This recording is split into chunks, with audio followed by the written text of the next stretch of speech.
Okay, good morning to all of you.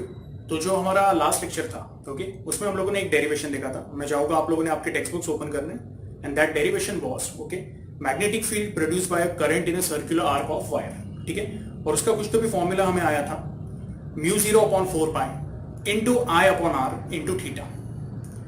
और अगर मैं इस सर्कुलर आर्क को पूरे सर्कल में कंप्लीट करता हूं तो थीटा का वैल्यू 2 पाई हो जाता है, और आपको जो एक फॉर्मूला मिलेगा okay for a circular current carrying coil, okay, उसके सेंटर पे हम लोग बोलेंगे जो मैग्नेटिक फील्ड रहेगा, okay, that is given by B is equal to mu 0 I upon 2R।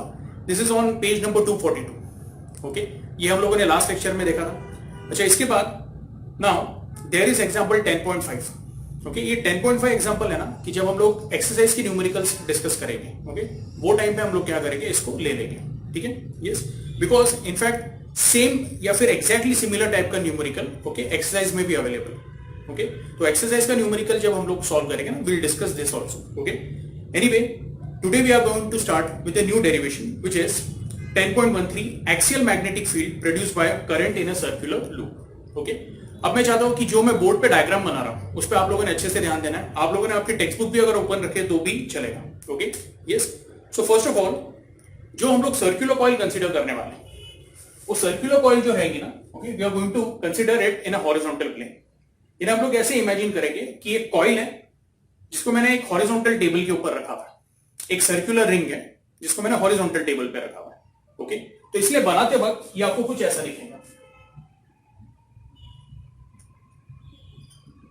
ठीक है, भले ही आपको ये एलिप्टिकल दिख रहा है बट ये ध्यान में रखना है, since it is on a horizontal plane, हम लोग उसको एक पर्टिकुलर एंगल के साथ देख रहे हैं, इसलिए वो अपने को एलिप्टिकल दिख रहा है। ठीक है, अब हम लोग क्या बोल रहे हैं यहां पे कि ये जो कॉइल है इसमें से करंट फ्लो हो रहा है, and let us say the current is flowing in anticlockwise direction like this. Okay, yes, तो अभी यहां पे हम लोगों का क्वेश्चन ये रहेगा कि ऐसे केस में अगर हम लोग यहां पे एक छोटा सा एलिमेंट लेते हैं डीएल, ओके, तो वो डीएल को मार्क कैसे करें। तो यहां पे I just mark this part as DL.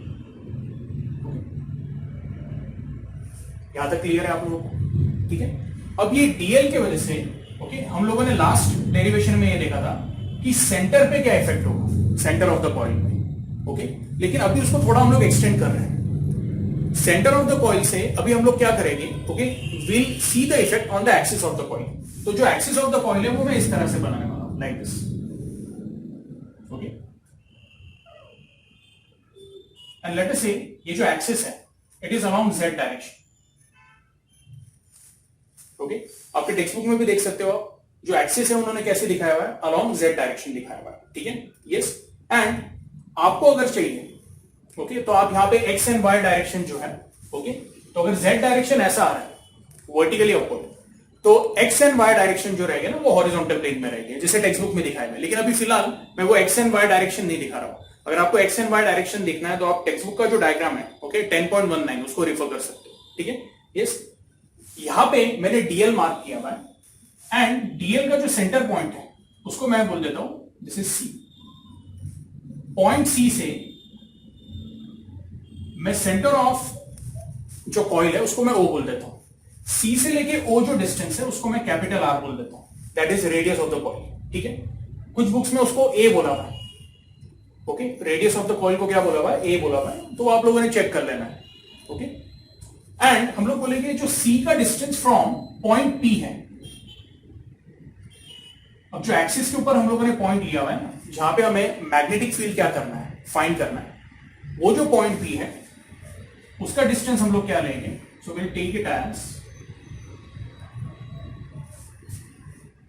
Small are.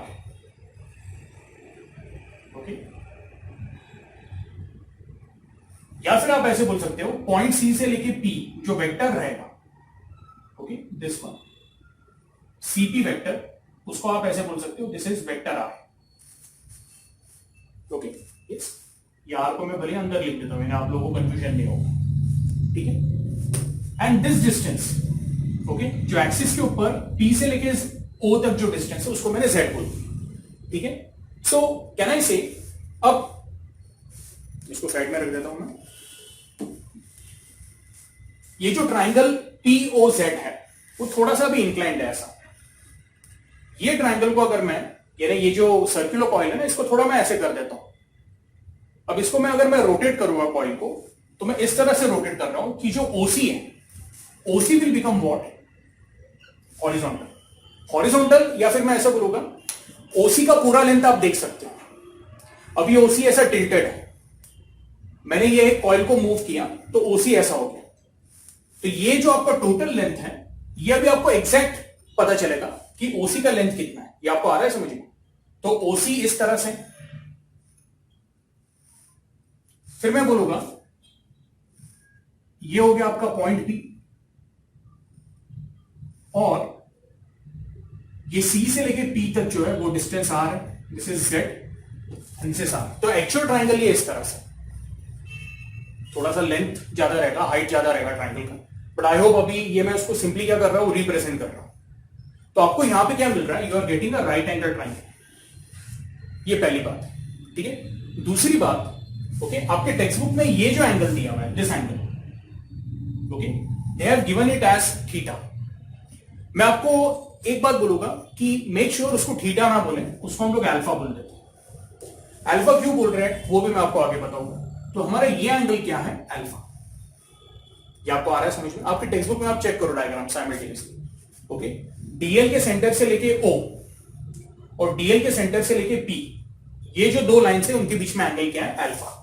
तो आपके टेक्स्ट बुक में ये साइड का डायग्राम दिया नहीं कि अगर मैं ये ट्राइंगल को प्रॉपरली सामने से देखूं तो ये कैसे दिखेगा। तो ये कुछ इस तरह से दिखेगा। यहां तक क्लियर है? ओके।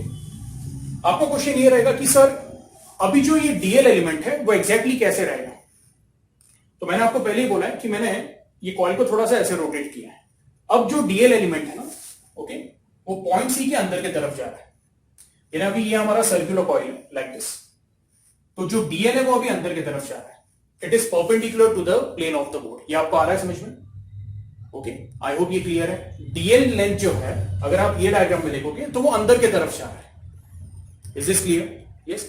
और फिर भी अगर डाउट नहीं आ रहा है समझ में, ओके, या आपको ये कंसेप्ट क्लियर नहीं हो रहा है और इसके अंदर अगर आपको डाउट है, ओके, तो प्लीज आपने क्या करना है मुझे, ओके, ग्रुप के ऊपर पूछना है। ये बहुत इंपॉर्टेंट डेरिवेशन है।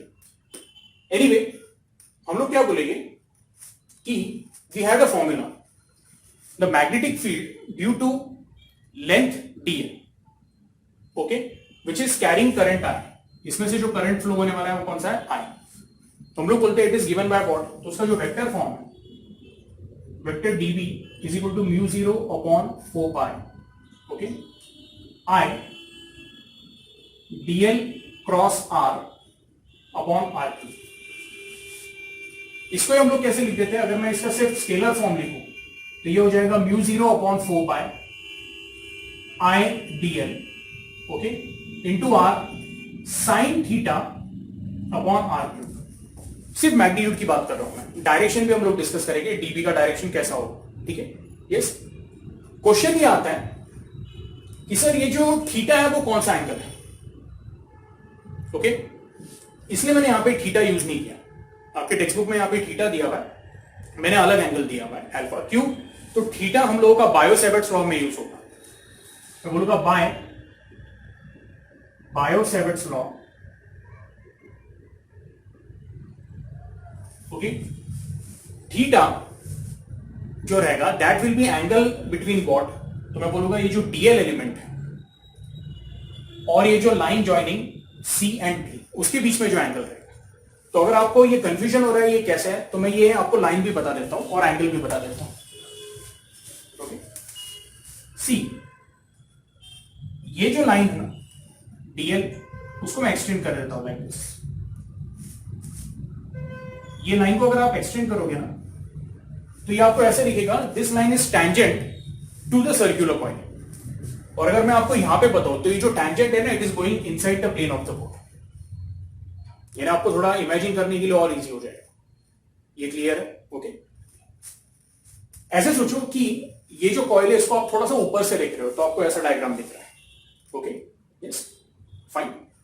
एनीवे, हम लोग बोलेंगे कि the angle between, late us से ये लाइन जो है इसको मैं एम एम डैश बोलता हूं, angle between C M and C P.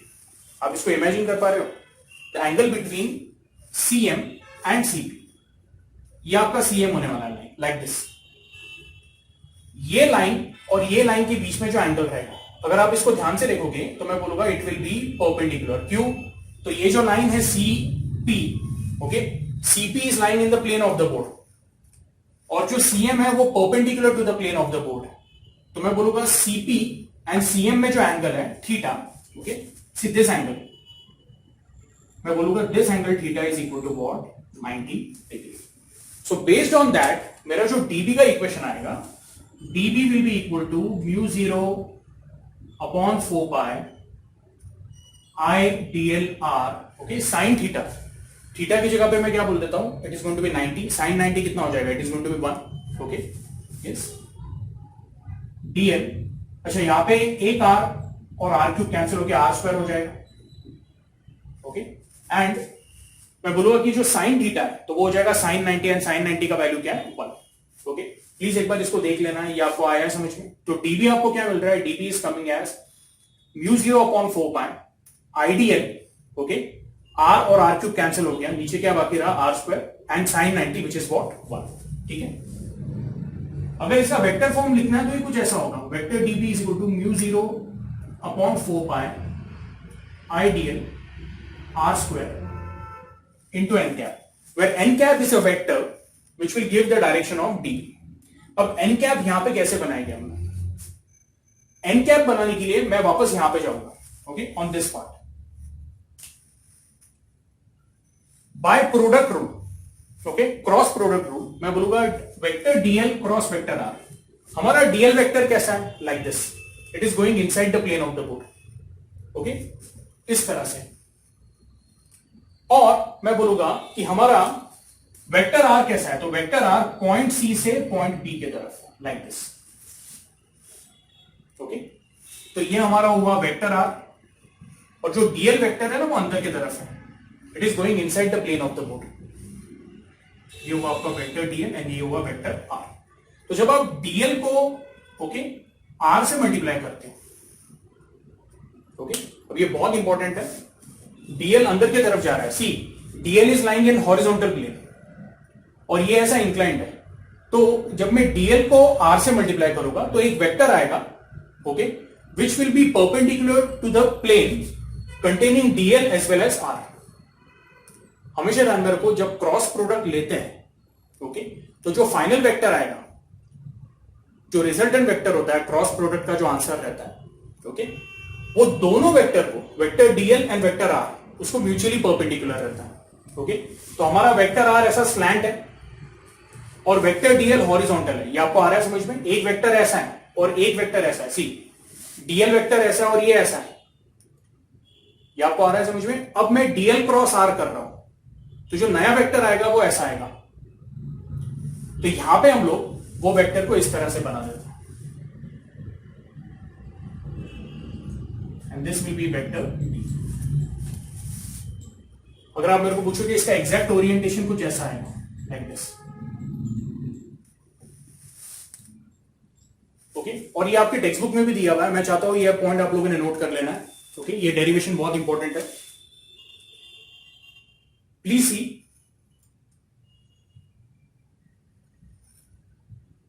The direction of vector dB is perpendicular to the plane formed by vector dl and vector r। ये statement आप लोगों ने अच्छे से मार्क करना है। इक्वेशन 10.52 जो है, ओके, उसके नीचे दिया हुआ है, okay. Please see the direction of vector db is perpendicular to the plane formed by, plane formed by, इसका मतलब क्या, ओके।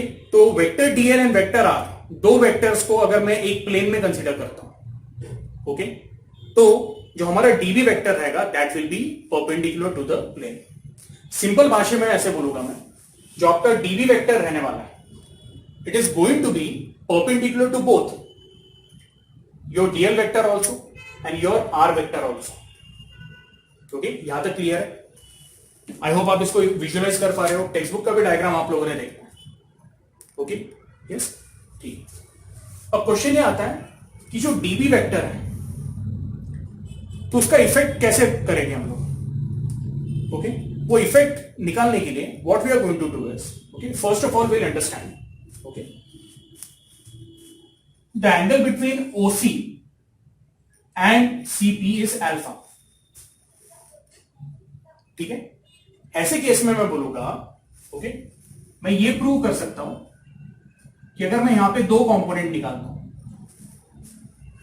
ओके, भी आप पूछोगे दो कंपोनेंट कौन से हैं, मैं बोलूंगा one component is around the axis, उसको मैं बोलूंगा डीबी पैरेलल। वेक्टर डीबी के दो कंपोनेंट बनाता हूं मैं around the axis.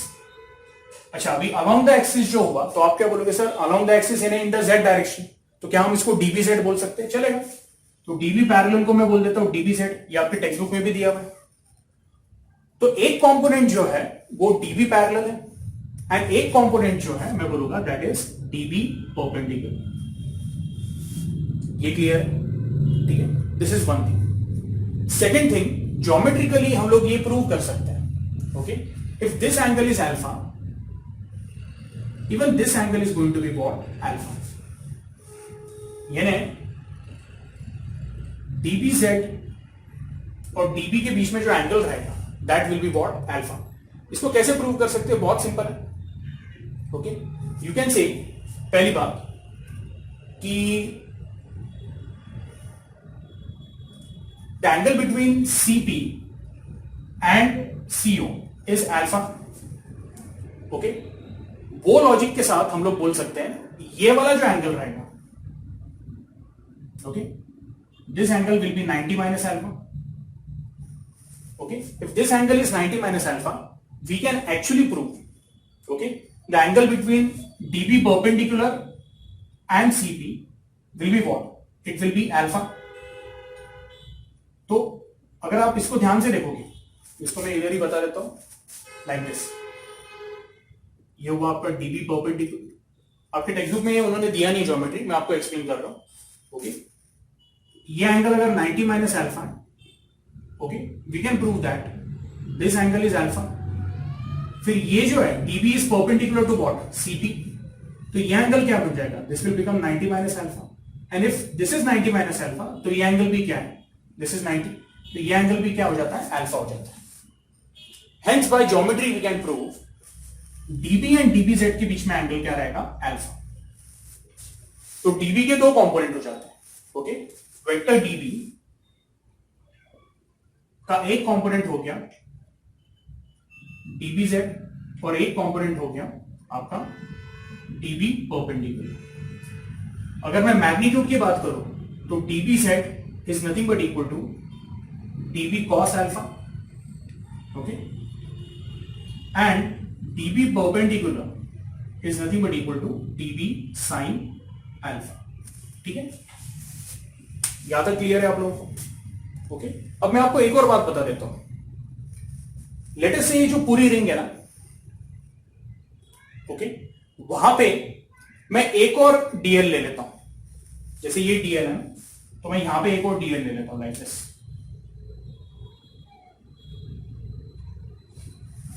We can prove कि इसका जो इफेक्ट होगा ना ये पॉइंट पे, तो मैं बोलूंगा कि वो इफेक्ट कुछ ऐसा रहेगा, डीबी डैश। मैंने डायमेट्रिकली अपोजिट पॉइंट लिया है, तो अगर ये एक्सिस के राइट साइड पे तो ये एक्सिस के लेफ्ट साइड पे हो, मैं बोलूंगा इसका भी मैं दो कंपोनेंट बनाऊंगा। पहला कंपोनेंट होगा again DBZ। So what I can do is okay, I use a red pen, red marker, red marker, चलो रेड मार्कर नहीं है okay, I will show it somewhere here. DB dash का एक component okay, it will be along the z axis और एक component ऐसा हो जाएगा DB डैश परपेंडिकुलर। ये आपको आ रहा है समझ में? मैं वापस रिपीट कर रहा हूं, जैसे हम लोगों ने ये DL कंसीडर किया ना, मैं से डायमेट्रिकली अपोजिट में एक DL कंसीडर कर रहा हूं। वो DL का जो इफेक्ट रहेगा वो ऐसा वेक्टर रहेगा जिसका मैग्नीट्यूड सेम है, लेकिन एक अगर राइट साइड पे तो एक रहेगा लेफ्ट साइड पे, और उसके भी दो कंपोनेंट बनाता हूं। तो जो DBZ वाला कंपोनेंट है ना वो इसको ऐड हो जाएगा पहले वाले DBZ पे, लेकिन जो DB परपेंडिकुलर है ओके, वो पहले वाले DB परपेंडिकुलर को क्या करेगा, कैंसिल करेगा। तो मैं बोलूंगा ऐसे जितने भी DB परपेंडिकुलर है ओके यहां पे सिर्फ मैं बोलूंगा कि 2 डीएल एलिमेंट नहीं होने वाले, they are going to be many DL elements. ये एक डीएल हो गया, ये एक डीएल हो गया, आपको आ रहा है समझ में? ओके जितने भी डीएल एलिमेंट्स हैं उनका जो मैग्नेटिक फील्ड प्रोड्यूस होगा या मैग्नेटिक इंडक्शन वेक्टर प्रोड्यूस होगा, सबके डीबी परपेंडिकुलर एक दूसरे को कैंसिल कर देंगे, बैलेंस कर देंगे। ओके और सबके डीबी सेट क्या हो जाएगी? ऐड हो जाएगी। ओके तो सबके डीबी सेट अगर ऐड हो रहे हैं तो मैं यहां पे लिख देता हूं for n components of dl vectors okay along the ring, जितने भी डीबी परपेंडिकुलर है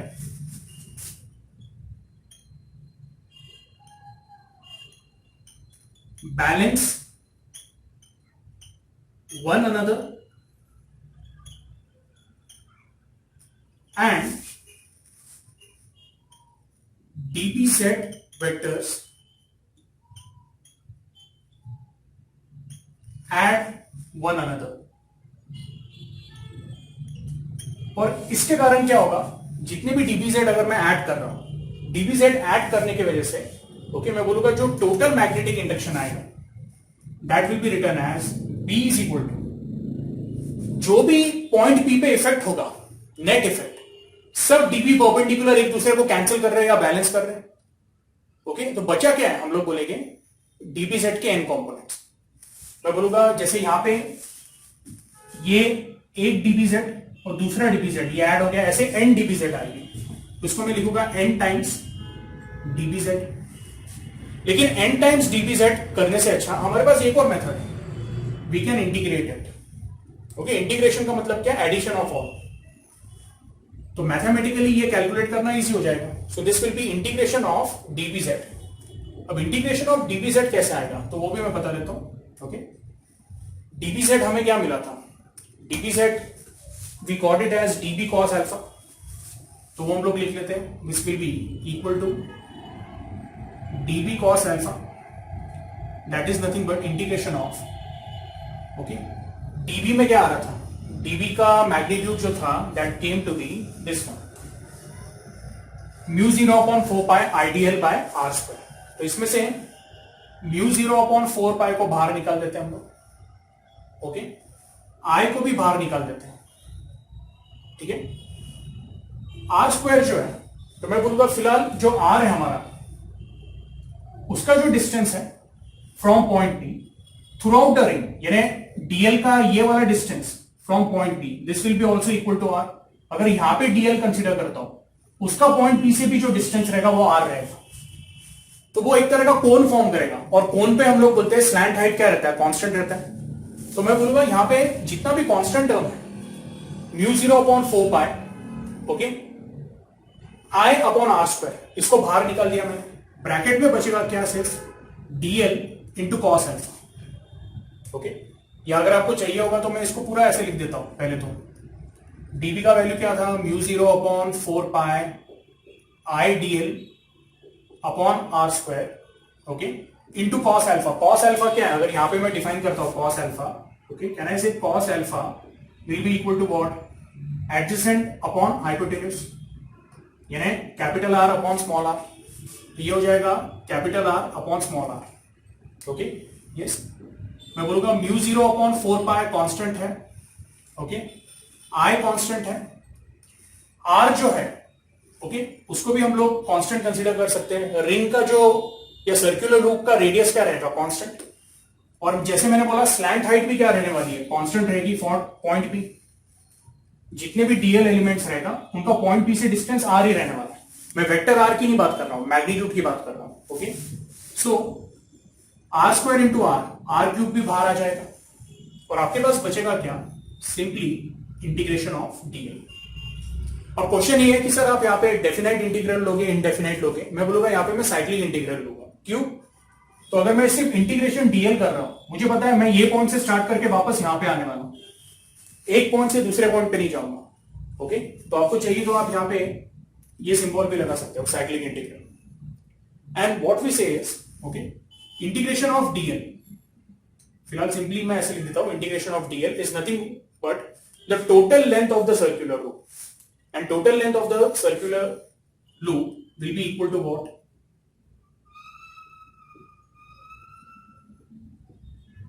2 पाई आर। ये क्लियर है? ठीक है, अब मेरे पास जगह नहीं है तो मैं थोड़ा सा स्पेस जो है वो मैनेज करता हूं। ओके, कहां पे लिखूं मैं? Okay, I write it here. So आपको बी क्या मिलेगा? B is nothing but equal to mu 0 upon 4 pi, यहां पे आर क्यूब आएगा। ओके, आई इंटू, या फिर हम लोग ऐसे बोल सकते हैं 2 पाई और 4 पाई कैंसिल हो जाएगा, बचेगा क्या? सिंपली 2 बाकी रहेगा। Okay, so mu 0 upon 4 pi into 2 पाई, वो कैंसिल होके 2 बाकी रहा, आर क्यूब नीचे रहा, आई इंटू आर स्क्वायर। ओके, इसको और कैसे बेहतर तरीके से लिख सकते हैं हम लोग? Mu 0 I R square upon 2, R जो है, can I say R is nothing but under root of R square plus Z square. तो आर क्यूब को मैं ऐसे लिखूंगा, देखो, R square plus Z square. Okay, under root जो है वो हाफ हो जाएगा, और जो 3 पावर है वो हो जाएगा रेज टू 3/2। ये आपको आ रहा है समझ में? ओके, देखो आर क्या है? R is nothing but under root of R square plus Z square, Pythagoras theorem. ये हो जाएगा R square plus Z square raise to half. Okay, so which is nothing but, जब मैं आर क्यूब के form में लिखूंगा तो ये हो जाएगा mu 0 I capital R square upon 2 into bracket R square plus Z square raise to 3/2।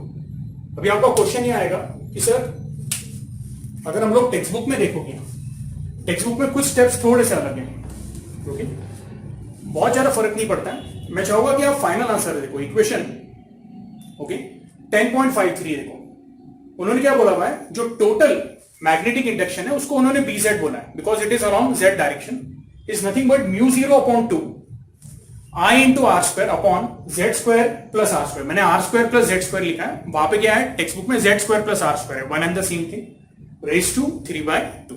यहां तक क्लियर है?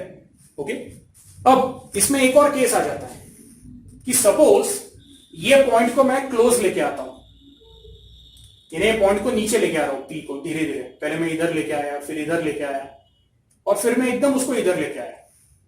मैं बोलूंगा अगर मैं पॉइंट को नीचे लेके आ रहा हूं तो जो z का वैल्यू है वो z का वैल्यू क्या होता जाएगा? कम होते जाएगा। एक पॉइंट पे z का वैल्यू क्या हो जाएगा? It will become 0। अगर z का वैल्यू 0 हो गया और मैंने यहां पे सब्स्टिट्यूट किया, ओके, तो मैं बोलूंगा the magnetic induction at the centre, क्योंकि अभी we have reached the centre of the point, okay, and centre also lies on the axis. तो ये जो फॉर्मूला है ना, ये हम लोगों ने for a point on the axis के लिए निकाला है। वहां पे अगर मैंने z का वैल्यू 0 डाल दिया तो मुझे क्या मिलेगा? Mu 0 I R square upon 2 into bracket R square plus 0 square. तो 0 स्क्वायर को निग्लेक्ट ही कर दिया मैंने, रेज टू 3/2। तो ये 2 और ये स्क्वायर कैंसिल हो जाएगा, आपके पास रहेगा आर क्यूब। आर स्क्वायर और आर क्यूब कैंसिल हो जाएगा, what you will gate is mu 0 I upon 2r। यही आपको उन्होंने बताया हुआ है। Okay, please C equation 10.54। तो अगर मैं एट द सेंटर कंसीडर करता हूं तो हमारा फॉर्मूला क्या आ जाएगा? Mu 0 I upon 2r। ये आपको आ रहा है समझ में? और ये हम लोगों ने लास्ट डेरिवेशन में भी देखा था, लास्ट लेक्चर के last derivation. Okay, one more thing is there, if there are n number of turns, यानी अगर ये सिंगल कॉइल नहीं है, यहां पे n नंबर ऑफ टर्न्स है लाइक दिस, तो मेरे को इनटू क्या करना पड़ेगा यहां पे? जितने नंबर ऑफ टर्न्स।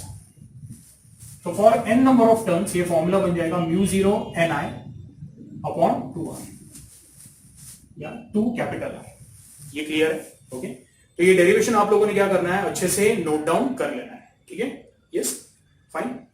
ये पार्ट को मैं इरेज कर देता हूं। ओके, तो आई होप आप लोगों को जो पिछला वाला डेरिवेशन है वो अच्छे से समझ में आया है। ठीक है, यस।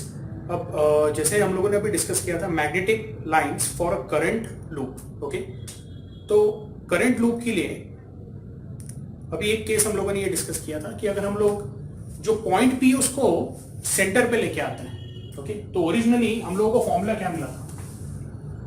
अलोंग द एक्सिस मैंने हम लोगों ने BZ लिखा था, तो उसका जो फॉर्मूला आपको मिला था that was μ0/2 into bracket z square plus r square raised to 3/2, okay, I into r square, ठीक है। अब ये वापस मैं एक बार अच्छे से आपको इसलिए एक्सप्लेन कर रहा हूँ, ओके, ताकि आपको समझ में आए कि इसको हम लोग देखें कैसे या फिर इसको विजुअलाइज कैसे करें, okay. So what we are trying to say is कि this is the circular loop of the wire, और अब मैं ऐसा बोल रहा हूं कि ये जो एक्सिस पे हम लोगों ने पॉइंट P लिया था ना, उसको हम लोग यहां पे लेके आ रहे हैं, तो ये पार्ट को मैं इरेज कर देता हूं।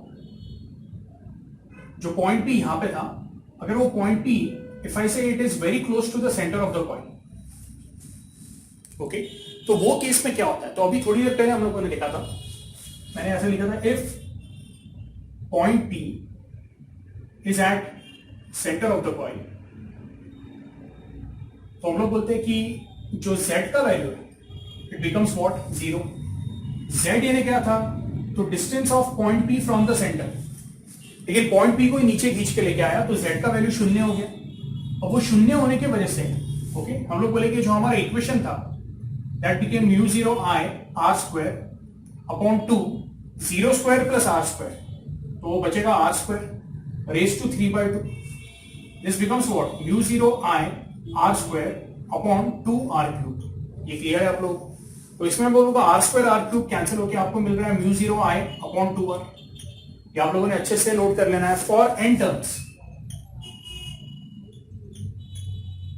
It becomes the net, okay, magnetic field at the centre, उसको मैं BZ ही बोलूंगा क्योंकि वो अलोंग Z एक्सिस रहने वाला है, लाइक दिस। ये आपको ध्यान में रखना, कैसे है वो भी हम लोग प्रूव करेंगे, ओके।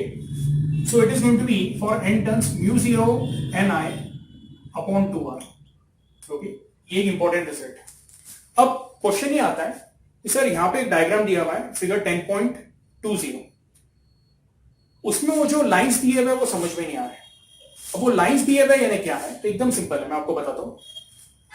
इमेजिन करो कि जो करंट फ्लो हो रहा है वो कुछ इस तरह से एंटी क्लॉकवाइज है, ओके।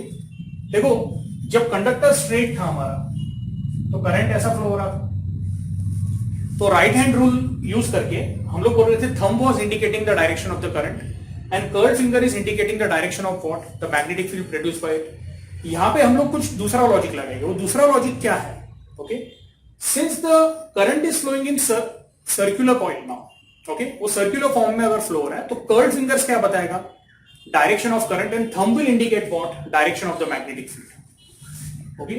ये एक लॉजिक है। अब रियल में ये कैसे प्रोड्यूस हुआ है, तो वो उन्होंने एक्सप्लेन करने की कोशिश की। अब अगर मैं बोलूंगा ये जो करंट है जो एंटी क्लॉकवाइज डायरेक्शन में फ्लो हो रहा है, जब वो यहां पे फ्लो होगा तो ये पार्ट को मैं स्ट्रेट एज्यूम करता हूं, इतना जो पार्ट है वो स्ट्रेट है, like this, coming outside the plane of the board. अगर ये स्ट्रेट है तो मैं उसको स्ट्रेट कंडक्टर का लॉजिक लगाता हूं। जब मैं स्ट्रेट कंडक्टर का लॉजिक लगाता हूं तो मैं बोल रहा हूं कि the current is coming outside the plane of the board, तो बाय राइट हैंड रूल जो मैग्नेटिक फील्ड बनेगा, तो जो थंब रहेगा, thumb will indicate what, direction of the current. मैं अभी डीएल की बात कर रहा हूं, DL which is a small part and it is behaving as a straight conductor, तो उससे जो मैग्नेटिक फील्ड प्रोड्यूस होगा वो इस तरह से होगा, यानी वो जो लाइंस ऑफ फोर्स है वो ऐसी आएंगी, अंदर से ऐसी आएगी, लाइक दिस, ठीक है। और जब ये नीचे से यहां पे ऐसे आएगी तो इसका डायरेक्शन कैसे रहेगा, ऊपर की तरफ रहेगा, थ्रू सेंटर वो ऐसे ऊपर की तरफ आएगी। ये आपको आ रहा है समझ में? अब मैं बोलूंगा कि जब ये करंट यहां से फ्लो होके ये जो पार्ट है टीएल उसको जाता है, तो अब इसका डायरेक्शन ऐसा है, now it is going inside the plane of the board, तो इसके भी जो लाइंस ऑफ फोर्स है वो ऐसे आएंगे इन दिस डायरेक्शन। ये आप इमेजिन कर पा रहे हो? वही उन्होंने दिया हुआ है, उन्होंने वहां पे डीएल नहीं दिखाया और सिंपली ऐसे रिंग दिखाया है। आई होप आपको समझ में आ रहा है। I am talking about figure 10.20, check करना है। तो अगर मैं ये जो पूरा सर्कुलर कॉइल है इसको छोटे छोटे पार्ट्स में डिवाइड करता हूं और उसको स्ट्रेट कंडक्टर एज्यूम करता हूं, तो हर किसी का जो मैग्नेटिक फील्ड है ना वो ऐसा आपको मिलेगा, लाइक दिस, और सेंटर पे उसका नेट इफेक्ट कैसा रहेगा, इट विल बी स्ट्रेट। वही आपको ओके टेक्स्ट बुक के डायग्राम में दिया हुआ है यहाँ पे। I hope now you are getting this. तो टेक्स्ट बुक में सेंटर से जो लाइंस जा रहे हैं वो कैसे जा रहे हैं? All the lines they are becoming what kind of parallel. अभी आप पूछोगे सर ये जितने भी लाइंस है ये एक दूसरे पे इफेक्ट हो रहे हैं। मैं ये डायग्राम थोड़ा और नीट कर लेता हूं।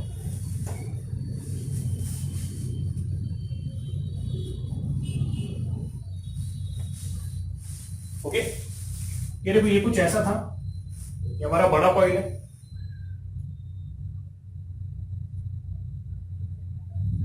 तो अभी ये पार्ट जो है इसके अबाउट जो मैग्नेटिक फील्ड प्रोड्यूस होगा लाइक दिस, क्या आपको आ रहा है समझ में? तो बाय राइट हैंड रूल ये इस तरह से, यानी ये जो सर्कल्स प्रोड्यूस हो रहे हैं वो वर्टिकल प्लेन में प्रोड्यूस हो रहे हैं और वो ऊपर की तरफ जा रहे हैं। सिमिलरली ये पार्ट के जो लाइंस ऑफ फोर्स रहेंगे ना वो ऐसे रहेंगे। तो हम लोग बोलेंगे जितने भी ओवरऑल लाइंस ऑफ फोर्स है वो थ्रू सेंटर कैसे रहेंगे? ऊपर की तरफ रहेंगे। और इसलिए हम लोग बोलते हैं for a circular current carrying coil okay जो ओवरऑल मैग्नेटिक फ्लक्स रहेगा वो ऊपर की तरफ रहेगा, as you can clearly see in diagram 10.20। I hope अभी आपको समझा है। Okay yes. इसमें एक और पर्टिकुलर केस है और वो केस ऐसा है कि if we consider a circular coil with radius capital R such that इसमें से करंट फ्लो हो रहा है वो है I, और जो पॉइंट P है it is at a very large distance. Point P क्या है? तो it is at a distance Z such that Z is very much greater than the radius of the coil. Okay तो ऐसी case में क्या होगा? तो हम लोग बोलेंगे when Z is very much greater than R okay you can से Z square plus R square is approximately equal to Z square। तो ये जो हमारा मेन इक्वेशन है ना इक्वेशन 1 इसमें ये कंडीशन डाल देते हैं तो आपको क्या मिलेगा? Please pay attention.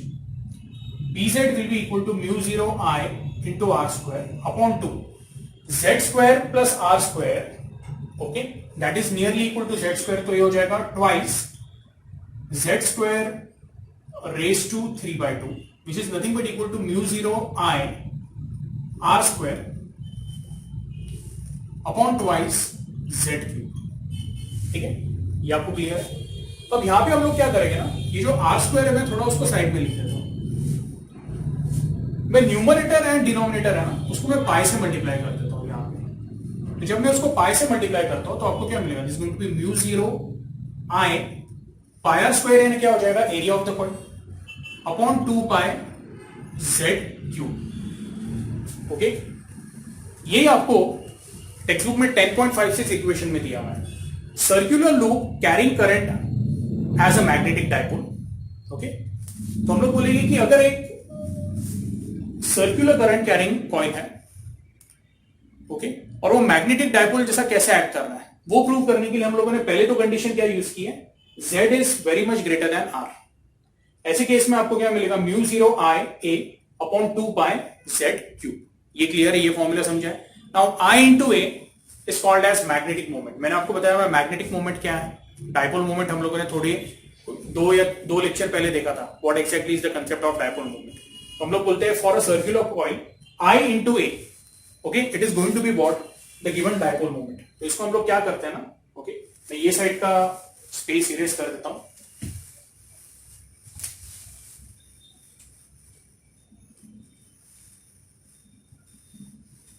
Okay so what will do is ये इक्वेशन में वापस लिख देता हूं। BZ is equal to okay mu 0 I into A upon 2 pi Z cube. Okay तो अभी यहां पे मैं 4 पाई Z क्यूब लिख देता हूं और ऊपर 2 लिख देता हूं। ओके या फिर ये जो 2 है मैं इधर इस तरह से लिख देता हूं। नेक्स्ट स्टेप में ऐसा लिखूंगा मैं I into A is nothing but the magnetic dipole moment of the coil। और मैंने आपको ये भी बोला था कि मैग्नेटिक डाइपोल मोमेंट का यूनिट है एम्पियर मीटर स्क्वायर, अगर आपको याद होगा। वो लॉजिक से I into A क्या हो जाता है? वही रहेगा आपका magnetic dipole moment dimensional analysis use करके।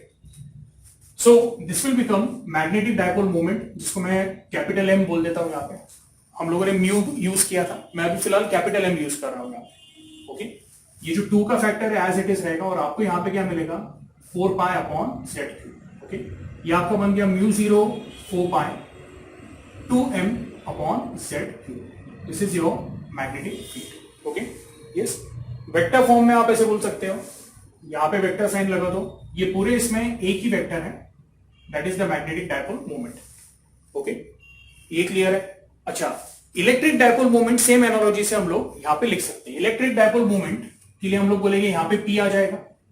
और अगर मैं इलेक्ट्रिक इंटेंसिटी की बात कर रहा हूं तो electric intensity is analogous to magnetic induction, similar है। तो अगर मैं इलेक्ट्रिक फील्ड के लिए लिखूंगा, इलेक्ट्रिक इंटेंसिटी का आएगा vector E is equal to mu 0 upon 4 pi की जगह पे आएगा 1 अपॉन 4 पाई एप्सिलॉन नॉट,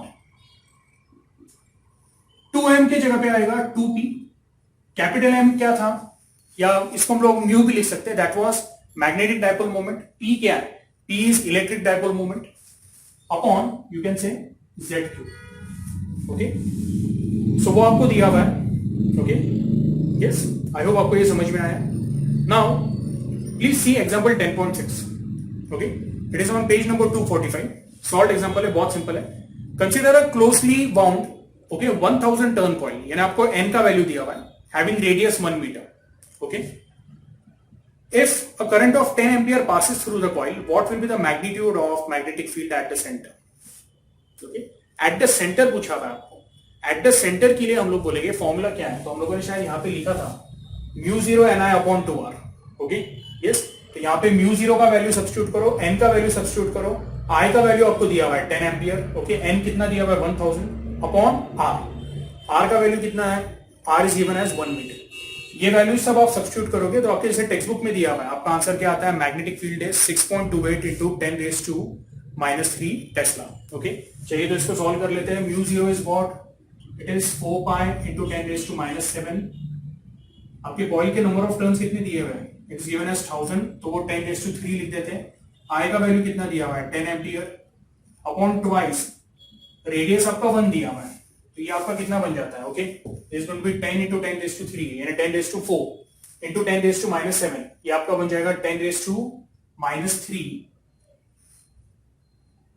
ये अप्रोक्सीमेटली बन जाता है 12.56 upon 2। Okay, this is going to be what 6.28 into 10⁻³ tesla. Okay, एकदम सिंपल न्यूमेरिकल था। इसके बाद जो नेक्स्ट पार्ट है that is what Ampere's law. Okay, तो एम्पियर्स लॉ के लिए मुझे ये जो बोर्ड है वो इरेज करना पड़ेगा। ओके, तो अभी जो टेक्स्ट बुक का लास्ट पार्ट है वो हम लोगों को डिस्कस करना है। ओके, ये जो लास्ट पार्ट है this is called as Ampere's law, और इसके 2 एप्लीकेशंस भी दी है, वो हम लोग डिस्कस कर लेंगे। Okay, anyway what exactly is Ampere's law, तो हम लोग बोलते हैं कि जिस तरह से गॉस लॉ यूज करके ओके हम लोग इलेक्ट्रिक फील्ड का वैल्यू निकालते हैं या इलेक्ट्रिक फील्ड का इक्वेशन निकालते हैं। ओके, यस, तो उसी तरह से हम लोग बोलते हैं कि एम्पियर्स लॉ यूज करके हम लोग क्या कर सकते हैं, मैग्नेटिक फील्ड के इक्वेशंस निकाल सकते हैं। भी आप बोलोगे सर मैग्नेटिक फील्ड के इक्वेशन निकालना है क्या, तो depending on the type of the conductor okay yes we can actually apply Ampere's law और हम लोग वहां पे मैग्नेटिक फील्ड के इक्वेशन निकाल सकते हैं। फॉर एग्जांपल जैसे हम लोगों ने बायो-सेवर्ट्स लॉ यूज किया था, तो बायो-सेवर्ट्स लॉ यूज करके ओके अलग अलग टाइप के कंडक्टर्स के लिए हम लोगों ने क्या किया ओके बी का वैल्यू निकाला या बी का इक्वेशन निकाला। ओके, जैसे थोड़ी देर पहले कुछ डेरिवेशन देखे जहां पे हम लोगों ने मैग्नेटिक इंडक्शन का इक्वेशन निकाला at a centre of a circular current carrying coil, या फिर magnetic induction okay along the axis of the circular okay current carrying coil. तो ये हम लोगों ने किससे निकाला था, यूजिंग बायो-सेवर्ट्स लॉ, और उसको इंटीग्रेट किया था। अब बायो-सेवर्ट्स लॉ से ही हम लोगों ने एम्पियर्स लॉ क्या किया है ओके एक तरह से हम लोगों ने उसको डिराइव किया हुआ, और अभी एम्पियर्स लॉ यूज करके हम लोग क्या करने वाले हैं okay we are going to see कि अलग अलग कंडक्टर्स के लिए उनका मैग्नेटिक फील्ड हम लोग कैसे डिराइव करेंगे ओके या मैग्नेटिक इंडक्शन के इक्वेशन कैसे डिराइव करेंगे। तो बेसिकली इतना समझ लो कि जो मैं टाइटल दे रहा हूं अभी एम्पियर्स लॉ, ये किसके लिए यूज होता है, तो मैग्नेटिक फील्ड का इक्वेशन निकालने के लिए यूज होता है। एकदम शॉर्ट में मैं आपको बता रहा, ठीक है। अच्छा, अभी एम्पियर्स लॉ जो है, तो एम्पियर्स लॉ का डेफिनेशन क्या है, स्टेटमेंट क्या है, तो हम लोग बोलते हैं इसका कोई पर्टिकुलर स्टेटमेंट ऐसा तो नहीं है, लेकिन इसका एक इंपॉर्टेंट मैथमेटिकल फॉर्म है ओके। वो मैथमेटिकल फॉर्म क्या है, line integral of vector B dot vector DL is equal to mu zero into I. ये इक्वेशन आप एकदम बाय हार्ट कर लो। अब कुछ बुक्स में इसको साइक्लिक इंटीग्रल भी बोला हुआ है, आप इसको लाइन इंटीग्रल भी बोल सकते हो, ठीक है। Yes, so line integral of vector B dot vector DL is equal to mu zero into I. पहला क्वेश्चन आपको ये रहेगा कि डीएल क्या है यहां पे। तो जैसे हम लोगों ने बायो-सेवर्ट्स लॉ में देखा था, DL was the small element of conductor itself, जिसमें से करंट आई फ्लो हो रहा था, बराबर है। यहां पे ऐसा नहीं है। यहां पे अगर मैं इमेजिन कर रहा हूं कि एक कंडक्टर है जिसमें से करंट आई फ्लो हो रहा है, ओके, तो उसके अराउंड हम लोग एक इमेजिनरी एम्पियर्स लूप कंसीडर करते हैं। देखो, जैसे गॉस लॉ में हम लोगों ने गॉसियन सरफेस कंसीडर किया था ना, हाइपोथेटिकल एक सरफेस लिया था, जैसे एक चार्ज स्फीयर था, तो उसके आजू बाजू उसके अराउंड हम लोगों ने क्या लिया था, एक similar identical spherical Gaussian surface लिया था। उसी तरह से यहां पे भी एक हाइपोथेटिकल कंसेप्ट है जिसको हम लोग बोलते हैं एम्पीरियन लूप, और वो एम्पीरियन लूप का जो पार्ट है that is called as dl. अब यहां पे भी जो डीएल है उसको हम लोग लेंथ वेक्टर बोलते हैं, but that is length vector of what, the Amperian loop. कैसे, तो मैं बता देता हूं। लेट अस से अगर ये आपका कंडक्टर है आई, जिसमें से करंट आई फ्लो हो रहा है, ओके, तो इसके अराउंड क्या करूंगा मैं, एक सर्कुलर एम्पीरियन लूप बना लेता हूं, ओके। इसको हम लोग क्या बोलते हैं, we call it as imaginary Amperian loop. और उसका एक छोटा सा जो पार्ट है उसको हम लोग डीएल बोल देते हैं। ये आपको आ रहा है समझ में, okay. Yes, now based on the position of the conductor, compulsory नहीं कंडक्टर हमेशा उसके सेंटर में से पास हो, कंडक्टर थोड़े साइड से भी पास हो सकता है, ओके। या कंडक्टर हमेशा ऐसा ना हो कि we say conductor is always perpendicular to the plane of the coil. कुछ केस में ऐसा भी हो सकता है कि कंडक्टर थोड़ा सा इंक्लाइंड है, तो हम लोग बोलेंगे कि जो अगर मैं राइट हैंड रूल यूज करता हूं, ओके, तो मैं बोलूंगा by right hand rule the magnetic field कैसा रहेगा, तो मैग्नेटिक फील्ड भी इसके अराउंड इसी तरह से प्रोड्यूस होगा। और आप बोलोगे सर जैसे डीएल है तो डीएल के अराउंड ही क्या होगा, मैग्नेटिक फील्ड रहेगा। ये आपको आ रहा है समझ में, ओके। तो ये कौन से केस में होगा, जब कंडक्टर एग्जैक्टली सर्कुलर लूप के सेंटर में से पास हो रहा है, तब हम लोग बोलेंगे बी और जो डीएल है दोनों पैरेलल रहेंगे। और यहां पे फिर हम लोग बोलते हैं ये जो इक्वेशन है वो कुछ इस तरह से बन जाता है, this will become line integral of B DL cos theta is equal to mu zero into I. But suppose ऐसा समझ लो कि ये conductor exactly at the centre नहीं है, ओके। ये जो कंडक्टर है वो कुछ इस तरह से थोड़ा साइड में रखती है आपने, ओके, और थोड़ा सा इंक्लाइन रखती है। तो ऐसे केस में मैं बोलूंगा कि हमारा जो वेक्टर बी रहेगा और वेक्टर डीएल रहेगा, मे बी दोनों के बीच में कुछ एंगल रहे, कंपल्सरी नहीं हमेशा वो पैरेलल रहेंगे। इसलिए हम लोग यहां पे ओके स्केलर प्रोडक्ट यूज करते हैं, okay. Yes, so vector B dot vector dl, okay, इसका जो लाइन इंटीग्रल है that is equal to what, mu zero into I. This is nothing but Ampere's law, एकदम सिंपल। अब इसको पढ़ते कैसे हैं, तो मैं यहां पे एक स्टेटमेंट लिखूंगा, ओके, और वो स्टेटमेंट लिखने के बाद हम लोग क्या करेंगे, एक छोटा सा एग्जांपल लेके इसका एप्लीकेशन देख लेंगे, ठीक है। तो सबसे पहले मैं स्टेटमेंट लिख देता हूं, आप लोगों ने स्टेटमेंट बोर्ड पे से क्या करना है, कॉपी करना है। Line integral of magnetic induction या मैग्नेटिक फील्ड भी बोल सकते हो आप, around any closed loop is equal to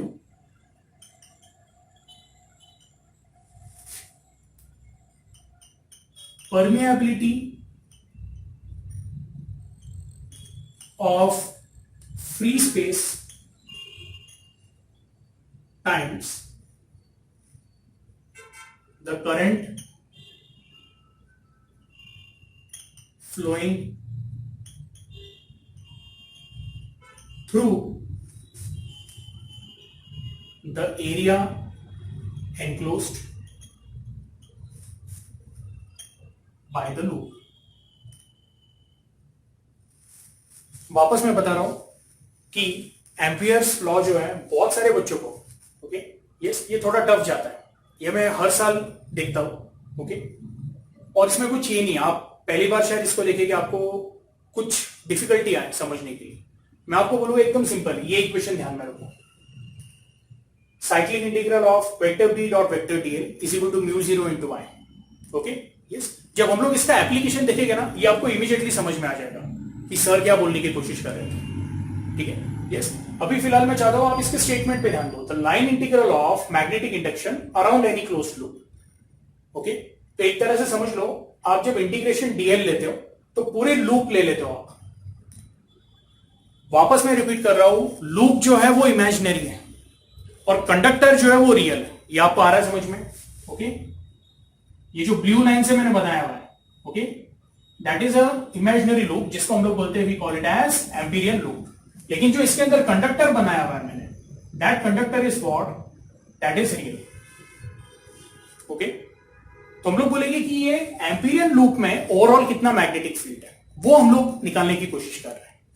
I hope you are getting this. Okay yes, so we say the line integral of magnetic induction around any closed loop is equal to the permeability of free space, permeability of free space times the current flowing through the area enclosed by the loop। अब ये जो circle है, ये circle क्या कर रहा है, एक एरिया एनक्लोज कर रहा है। कोई भी 2D फिगर है और वो लूप है, अगर जैसे अगर मैं एक सर्कल बनाता हूं या मैं एक स्क्वायर बनाता हूं, तो ये अपने आप में क्लोज फिगर होने के कारण एक एरिया एनक्लोज करता है। वो एरिया में से, ओके, हम लोग क्या बोल रहे हैं, permeability of free space times the current flowing through the area enclose by the loop. Current flowing through the area यानी क्या, तो ये एरिया में से एक कंडक्टर बाहर निकल रहा है, लाइक दिस, जैसे यहां से निकल रहा है ना। ओके, तो वो कंडक्टर में से कितना करंट फ्लो हो रहा है, उसकी बात कर रहे हैं। अब बहुत बच्चों को लगता है कि फ्लोइंग थ्रू द एरिया यानी ये एरिया में से करंट ऐसा पास हो रहा है। नहीं, बिल्कुल नहीं। करंट एरिया में से आर पार निकल रहा है। ये आपको आ रहा है समझ में? एरिया में से एक डॉट है, वो डॉट में से कंडक्टर निकलेगा और वो कंडक्टर में से करंट फ्लो हो रहा है। Now I hope this is clear. तो अगर ये बोर्ड जो है, if this is the area, current जो है वो इस तरह से बाहर की तरफ आ रहा है। This is clear? यस। तो मैं चाहता हूं ये आप एक बार अच्छे से लिख लो। ओके, फिर इसका हम लोग टेक्स्ट बुक का जो एक एग्जांपल है, एप्लीकेशन है, वो देख लेंगे। ठीक है? Yes, I erase this part.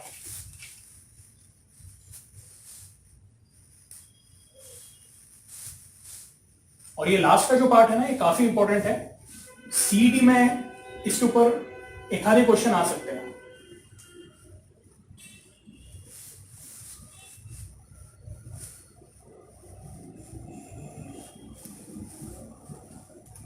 अब टेक्स्ट बुक में क्या एग्जांपल दिया हुआ है, पहले तो what they have said is कि एक स्पेस है। ओके, वो स्पेस में मैंने क्या किया, पहले तो एम्पीरियन लूप बना लिया। ओके, और वो स्पेस में तीन कंडक्टर्स जो है ना, they are kept very close to one another. अभी आप पूछोगे सर ये तो आपने डॉट बनाया है, ये टेक्स्ट बुक के डायग्राम के हिसाब से, और एक चौथा कंडक्टर बाहर रखा हुआ है। आप बोलोगे सर ये समझ में नहीं आ रहा है, तो इसका एग्जैक्टली डायग्राम कैसा है? तो हम लोग थोड़ा सा व्यू चेंज करते हैं। हम लोग ये डायग्राम को अभी ऊपर से देख रहे थे, अब ये डायग्राम को सामने से देखेंगे। जब सामने से देखेंगे तो मुझे पता चलेगा ये तीन कंडक्टर ऐसे हैं, दे आर वर्टिकल कंडक्टर्स, और इसमें से करंट जो फ्लो हो रहा है, एक में फ्लो हो रहा है I1, दूसरे में फ्लो हो रहा है I2, और एक में जो फ्लो हो रहा है I3, वो नीचे की तरफ। तीनों वर्टिकल कंडक्टर्स है, एक में I1 फ्लो हो रहा है, एक में I2 फ्लो हो रहा है, एक में I3 फ्लो हो रहा है। और ये तीन कंडक्टर से काफी दूर एक चौथा कंडक्टर है जिसमें I4 नीचे की तरफ फ्लो हो रहा है। ठीक है? तो जैसे गॉसियन सरफेस हम लोग इमेजिनरी सरफेस कंसीडर करते हैं, उसी तरह से हम लोग क्या बोलेंगे, इसके अराउंड मैं एक इमेजिनरी लूप कंसीडर करता हूं, circular loop.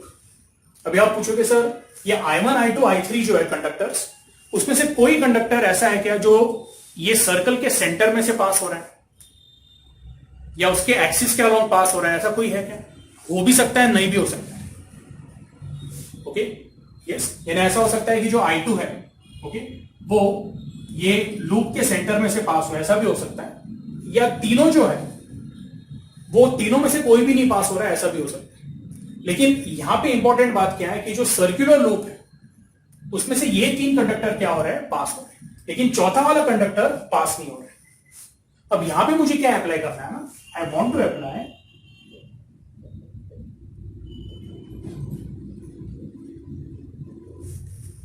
The Ampere's circuital law, okay, या एम्पियर्स लूप लॉ। तो सबसे पहले मैं आपको ये बोलूंगा, ओके, कि ये लूप का जो एक हिस्सा है that is called as length vector d. ये पहली बात आपने ध्यान में रखना है, ठीक है, यस। दूसरी बात कि यहां पे ये डीएल को जब मैं ये डीएल जोड़ता हूं और ये डीएल जोड़ता हूं, ओके, यस, तो इसको हम लोग बोलते हैं direction of, okay, integration of the length vector DL.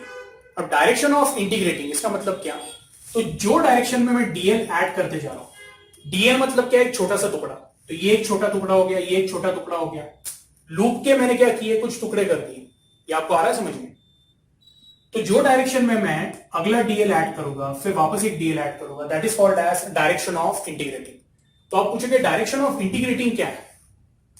देखो एकदम सिंपल है, ये एक डीएल हो गया, ये दूसरा डीएल हो गया, ये तीसरा डीएल हो गया। तो मैं जितने भी डीएल को ऐड कर रहा हूं, मैं कैसे जा रहा हूं, पहले इसको किया, इसको फिर ऐड किया, इसको किया, यानी मैं एंटी क्लॉकवाइज जा रहा हूं। तो that is called as direction of integrating. ये आपके टेक्स्ट बुक में एक छोटा सा टर्म दिया हुआ है, बहुत बच्चों को समझ में नहीं आता है, इसलिए मैंने आपको ये डायग्राम के साथ बताया हुआ है, ठीक है। आई होप आपको समझा है। तो डायरेक्शन ऑफ इंटीग्रेटिंग कैसा है, डायरेक्शन ऑफ इंटीग्रेटिंग यानी क्या, तो मैं लेंथ कैसे ऐड कर रहा हूं, तो मैं ये डायरेक्शन में जा रहा हूं, पहले तेरे को ऐड किया, इसको ऐड किया, इसको ऐड किया, इसको ऐड किया, सब छोटे एलिमेंट्स को ऐड किया, और मैं बोलूंगा I am going anti clockwise. Now using right hand rule, मैं क्या बोलूंगा, the curved fingers will indicate direction of integrating, thumb will indicate what, तो thumb will indicate the direction of current, ऐसा समझो। तो हमारा I1 और I2 है, वो कैसा है, it is along the direction of thumb. तो I1 और I2 ये दोनों को हम लोग क्या कंसीडर करेंगे, पॉजिटिव।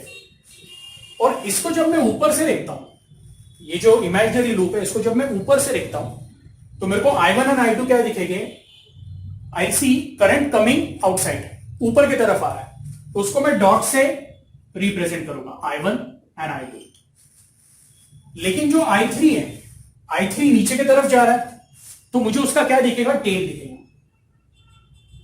ये हो गया आपका I3। इवन I4 का भी क्या दिखेगा, मेरे को टेल दिखेगा, जैसे आपके टेक्स्ट बुक में दिया हुआ है, ओके, यस। तो यहां पे अगर मैंने एम्पियर्स लॉ अप्लाई किया, तो मैं बोलूंगा the line integral of vector B dot vector DL is equal to mu zero times the net current that is, okay, ध्यान से सुनो, the net current that is flowing through the area, okay, enclosed by the loop, या the area of the loop. मैं बोलूंगा area of the loop जो है, pier square जो है यहाँ पे सर्कुलर लूप, उसमें से सिर्फ 3 ही करंट बाहर के तरफ या आर पार जा रहे हैं। तो कौन से करंट है, मैं बोलूंगा पहला करंट है I1, mu zero times I, लेकिन उसमें से पहला करंट है I1, दूसरा करंट है I2, लेकिन जो तीसरा करंट है वो आर पार हो रहा है, लेकिन वो नीचे की तरफ जा रहा है, तो बाय साइन कन्वेंशन मैं इसको लिखूंगा माइनस I3। और आप पूछोगे I4 को क्यों नहीं इंक्लूड करेंगे, it is not inside the loop, okay, ये आपको आया समझ में। तो ये हम लोगों ने एम्पियर्स लूप, या जो बोलते हैं ना एम्पियर्स लॉ जो है, वो बेसिक फॉर्म में अप्लाई करके देखा है, इसको सॉल्व नहीं करना है। ये मैंने आपको सिर्फ बताया कि I1, I2, I3 का कन्वेंशन कैसे लेते हैं। यहां तक क्लियर है, ठीक है। अब आगे हम लोग इसके एप्लीकेशंस देखेंगे, तब आपको ये एकदम क्लियर हो जाएगा, okay. I hope this is clear. मैं ये पार्ट को इरेज कर देता हूं।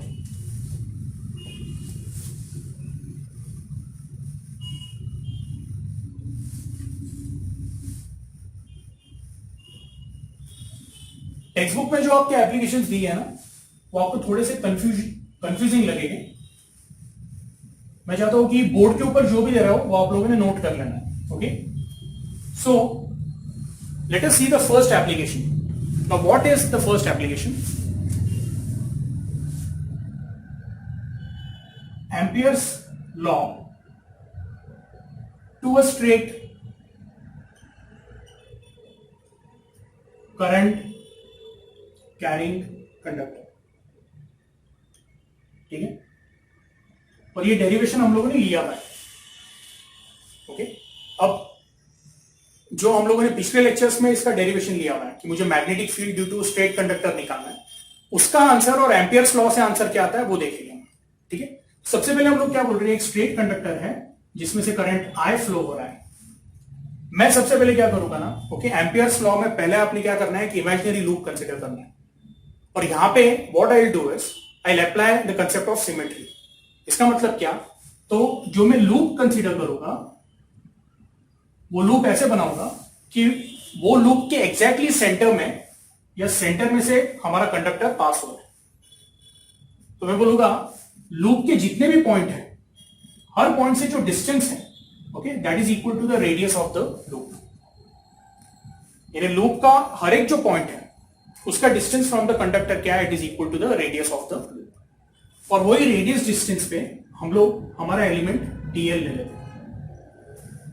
ओके, डीएल का डायरेक्शन कैसा है, तो मैं जो लूप को एम्पीरियन लूप को स्टडी कर रहा हूं वो एंटी क्लॉकवाइज में स्टडी कर रहा हूं। तो वो लॉजिक के हिसाब से जो डीएल है वो it is going inside the plane of the board, horizontal है। ये आपको आ रहा है समझ?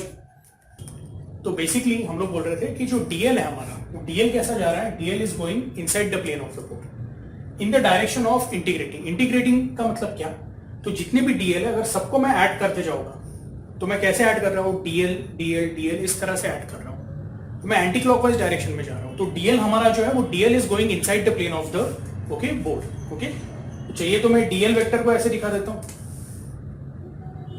This is your DL vector, it is going inside the plane of the board. दूसरी बात यह है कि जो हमारा करंट कैरिंग कंडक्टर है वो इस तरह से है। तो अगेन इसको भी अगर मैंने राइट हैंड रूल अप्लाई किया तो इसका जो मैग्नेटिक फील्ड प्रोड्यूस होगा वो भी कैसा जाएगा, it will go inside the plane of the board. तो बोलने का मतलब क्या है कि both d and dl they have the same direction. ये आपको आ रहा है समझ में? Okay, and if both have the same direction तो मैं बोलूंगा इनके बीच में जो एंगल रहेगा, okay, theta, it is going to be 0 degree and cos theta will be equal to what, 1। So by Ampere's law हम लोग क्या बोलेंगे, line integral of vector B dot vector DL is nothing but mu 0 into I. ये तो हम लोगों ने देखा था। This is nothing but line integral of B DL cos theta. Cos theta का वैल्यू क्या है, 1। तो सिंपली मैं यहां पे क्या लिखूंगा, B into DL is equal to mu 0 into I. अब देखो एक बात आपको समझना है कि यहां पे आई कौन सा है, तो ये वाला है which is passing through the area enclose by the loop.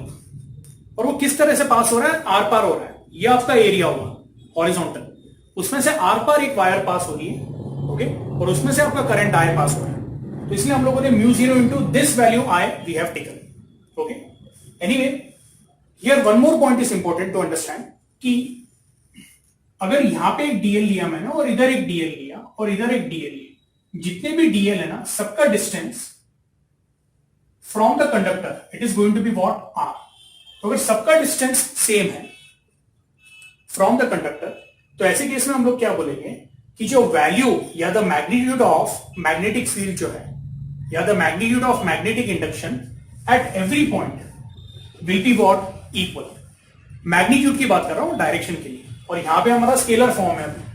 मैं बोलूंगा b का वैल्यू क्या रहेगा throughout the Amperian loop, b का वैल्यू क्या रहने वाला, it is going to be constant. b को बाहर ले लेते हैं, you will get cyclic integral of dl या लाइन इंटीग्रल ऑफ dl।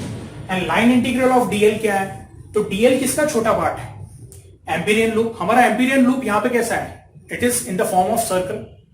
तो साइक्लिक इंटीग्रल ऑफ dl क्या आएगा, this is going to be nothing but, this is going to be okay the circumference of the Amperian loop which is nothing but 2 pi. ये आपको आ रहा है समझ में? ओके, इसको रीअरेंज किया तो आपको मिलेगा b is equal to mu 0 into I upon 2 pi R. ये क्लियर है? ठीक है, यस। मैं चाहता हूं ये आप लोगों ने नोट कर लेना है, ठीक है, यस। अच्छा, एक और बात है, मैं चाहूंगा आप लोगों ने आपके टेक्स्ट बुक्स ओपन करने हैं। टेक्स्ट बुक में पेज नंबर 240 पे जाना है आप लोगों ने, current in a straight wire, okay, yes. और उसके वजह से जो मैग्नेटिक फील्ड प्रोड्यूस हो रहा है, तो वहां पे हम लोगों ने बायो-सैवर्ट्स लॉ यूज किया हुआ है इक्वेशन 10.38 देखना है, क्या मिल रहा है आपको? It is coming mu 0 I upon 2 pi R. Same derivation हम लोगों ने यूजिंग ओके एम्पियर्स लॉ हम लोगों ने अप्लाई करके उसको निकाला है।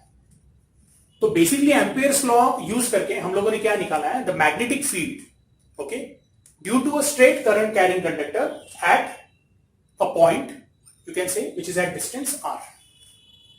और वो पॉइंट में से हम लोग बोल रहे हैं हमारा एम्पियर लूप जो है वो पास हो रहा है, वो पॉइंट में से जो सर्कल है ना वो ये पॉइंट में से पास हो रहा है। ये सर्कल का रेडियस जो है that is equal to the distance of the point from the conductor. I hope अभी आपको आया समझ में एम्पियर्स लूप क्या है, या सॉरी एम्पियर्स लॉ क्या है और उसका एप्लीकेशन कैसा है। ठीक है, अब ये हमारा पहला एप्लीकेशन था for a straight conductor. Okay yes, दूसरा जो एप्लीकेशन है that is for a solenoid coil. Okay yes, अब सोलेनॉइड कॉइल के लिए मुझे ये पूरा पार्ट क्या करना पड़ेगा? इरेज करना पड़ेगा। ठीक है यस, तो आप ये कॉपी कर लो, I erase this part. Okay, तो अभी हम लोग हमारे लास्ट पार्ट पे पहुंच चुके हैं। Okay, application of Ampere's law to solenoid and toroid. ठीक है, अब व्हाट एग्जैक्टली सोलेनॉइड ये मैंने आपको एक्सप्लेन किया हुआ है। ओके, सोलेनॉइड यानी क्या है? तो एक आयन कोर होता है, यानी सिलिंड्रिकल आयन कोर है और उसके ऊपर n number of turns of wire है और जब वो वायर में से करंट फ्लो होता है, अब वो जो डायरेक्शन ऑफ करंट फ्लो है देखो वो ऐसा है। तो यहां से करंट एंटर कर रहा है पीछे से और आगे की तरफ से करंट ओके या बाहर की तरफ से इस तरह से आ रहा है। तो मैं अगर बोलूंगा कि ये हमारा आयन कोर है तो करंट जो है वो कैसे फ्लो हो रहा है? Like this. ये आपको आ रहा है समझ में? और यहां से एग्जिट करना है। आई होप ये क्लियर है। अब यही आयन कोर मैंने ये रेक्टेंगल से दिखाया है। आयन कोर यानी क्या है? तो सिलिंड्रिकल एलिमेंट है, सामने से वो रेक्टेंगल दिखता है, वो मैंने रेक्टेंगुलर फॉर्म में दिखाया हुआ है। और देखो जब मैं बोलता हूं कि करंट ऐसा फ्लो हो रहा है तो करंट पीछे से आ रहा है और ऊपर की तरफ निकल रहा है। तो जब करंट ऊपर की तरफ बाहर निकल रहा है तो मैंने यहां पे क्या दिखाया? ऊपर की तरफ ओके डॉट दिखाया, टिप दिखाया। जैसे वेक्टर हम लोग कैसे दिखाते हैं? बाहर की तरफ आ रहा है तो टिप, और जब अंदर की तरफ जा रहा है तो हम लोग यहां पे क्या दिखा रहे हैं? We are showing tip. तो ये करंट अंदर की तरफ जा रहा है, it is moving like this. तो with every encircling okay current अंदर की तरफ इस तरह से जा रहा है, लेकिन वो बॉटम से जा रहा है, इसलिए बॉटम में आपको क्या दिख रहा है? टेल दिख रहा है। आई होप आपको ये डायग्राम समझा है। अब हाइपोथेटिकल लूप जो हम लोग यहां पे कंसीडर करेंगे that is called as Amperian loop. और ये एम्पीरियन लूप कैसा है? तो जो हमारी सिलिंड्रिकल आयन कोर है, सिलिंड्रिकल आयन कोर जो है उसके एक्सिस में से हम लोग ए बी साइड कंसीडर कर रहे हैं। तो इमेजिन करो कि ये आपका सिलिंड्रिकल एलिमेंट है, ये एक्चुअली इस तरह से आयन कोर, इसका जो एक्सिस रहेगा ना सिलेंडर का, वो एक्सिस से हम लोग एक रेक्टेंगल कंसीडर कर रहे हैं और वो रेक्टेंगल मैंने okay A B C D इस तरह से बनाया है। Okay, and that is going to be what? Your Amperian loop. Okay, तो हम लोग जा कैसे रहे? फ्रॉम ए से बी या ए टू बी, फिर B to C to D and D to A. ये आपको आ रहा है समझ में? तो मैं direction of okay integration of DL वो मैं ऐसे बता रहा हूं, ए से बी से सी से डी एंड डी से ए। ये क्लियर है? Okay, so this is first thing. Now the next thing is we need to understand कि अगर मैं यहां पे एम्पियर्स लॉ अप्लाई करता हूं तो मैं बोलूंगा the cyclic integral of okay B d l is equal to mu 0 I या म्यू 0 इंटू आई, बराबर है? ओके, ये पेन थोड़ी सी लाइट है तो मैं अभी ब्लू पेन से लिखूंगा। तो ये जो साइक्लिक इंटीग्रल है ना उसको मैं डेफिनेट इंटीग्रल में कन्वर्ट करता हूं। कैसे? मैं बोलूंगा पहला डेफिनेट इंटीग्रल क्या रहेगा? It will be from A to B.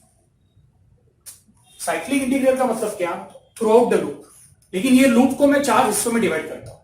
पहला हिस्सा क्या है? ए टू बी, तो मैं ऐसा लिख देता हूं ए टू बी, बराबर है? Okay, this will be B dot dl. अब अगर आप मेरे को पूछोगे कि मैग्नेटिक फील्ड कैसा जनरेट होने वाला है, तो बाय राइट हैंड रूल देखो करंट इस तरह से फ्लो हो रहा है, तो क्या मैं बोलूंगा? The curled fingers will indicate the direction of the current and thumb will indicate the direction of the magnetic field. Direction of magnetic field इस तरह से होने वाला है एक्सियली, यानी अगर ये सिलेंडर को मैं यहां से देखता हूं तो मुझे एक सर्कल दिखेगा और मैग्नेटिक फील्ड एक्सिस से बाहर आ रहा है। ये आपको आ रहा है समझ में? मैं बोलूंगा कि ए से बी जो डायरेक्शन है, ए से बी के अलोंग अगर मैं एक लेंथ वेक्टर लेता हूं डीएल, तो डीएल और मैग्नेटिक फील्ड दोनों का डायरेक्शन क्या है, सेम है। आ रहा है? तो ए से बी जो एम्पियर लूप है, अगर उसमें मैं डीएल लेता हूं तो वेक्टर बी और डीएल दोनों क्या है, पैरेलल है। मैं बोलूंगा B dot dl will be equal to B DL cos theta, but theta क्या रहेगा यहाँ पे 0, तो हो जाएगा cos 0 that is going to be 1।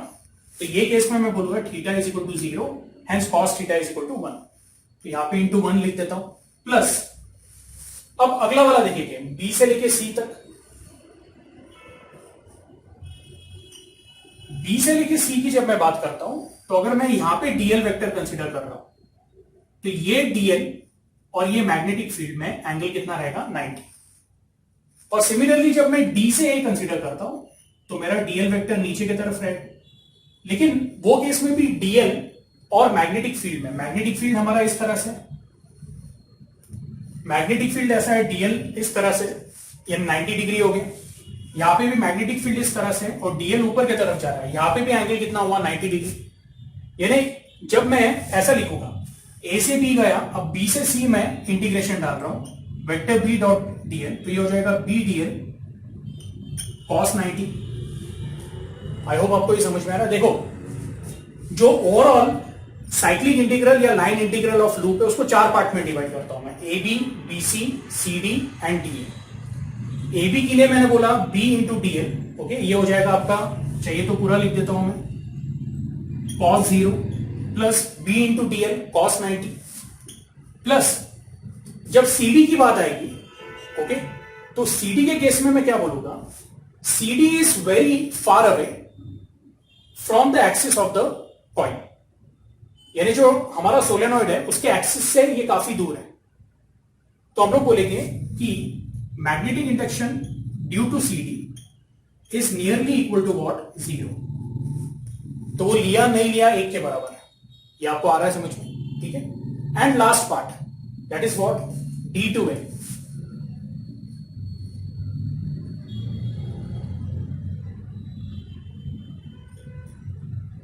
वहां पे भी जो एंगल है तो एंगल कितना रहने वाला है, it is going to be 90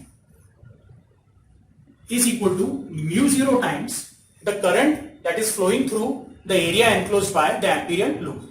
अब हमारा एरिया ये है, area of the rectangular coil, ठीक है। तो इसमें से जब करंट बाहर की तरफ आएगा, ध्यान से सुनना आप लोगों ने, करंट जब बाहर की तरफ आएगा, ओके, तो एक बार नहीं आ रहा है, कितने बार आ रहा है, तो जितने नंबर ऑफ टर्न्स है 1 2 3, तो यहाँ पे एक बार बाहर आया, 2 बार बाहर आया, 3 बार, ऐसे करते करते n टाइम्स बाहर आया। तो मैं बोलूंगा this will become n times i। ये आपको आ रहा है समझ, ओके, यस। सी, ये जो पूरा एम्पीरियल लूप है ना, इसको 4 पार्ट में डिवाइड किया है, A B, B C, C D and D ए।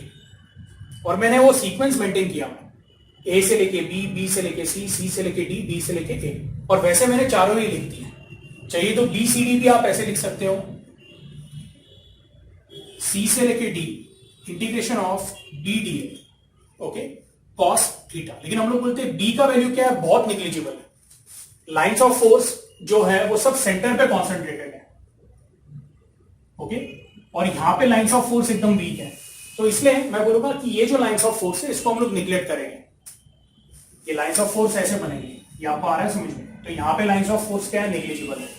तो इसलिए अलोंग सी डी ये पार्ट को मैं क्या बोल रहा हूं, this is nearly equal to 0।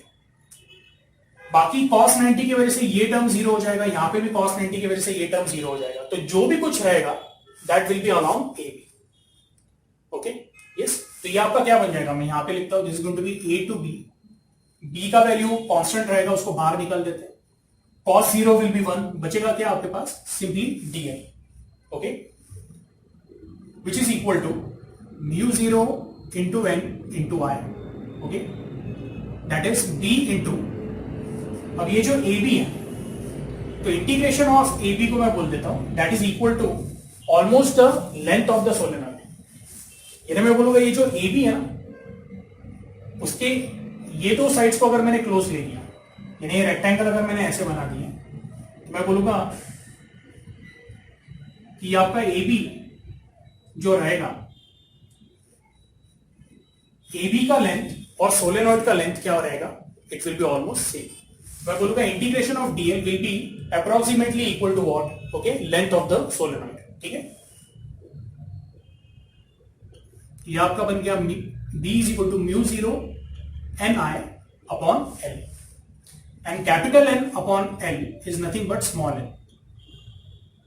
Small n इन्हें क्या होगा, तो it is number of turns per unit length, capital N is number of turns upon L, that is upon the length of solenoid. यहां तक क्लियर है, okay. तो ये जो हमारा फॉर्मूला है that is application of Ampere's law to the solenoid.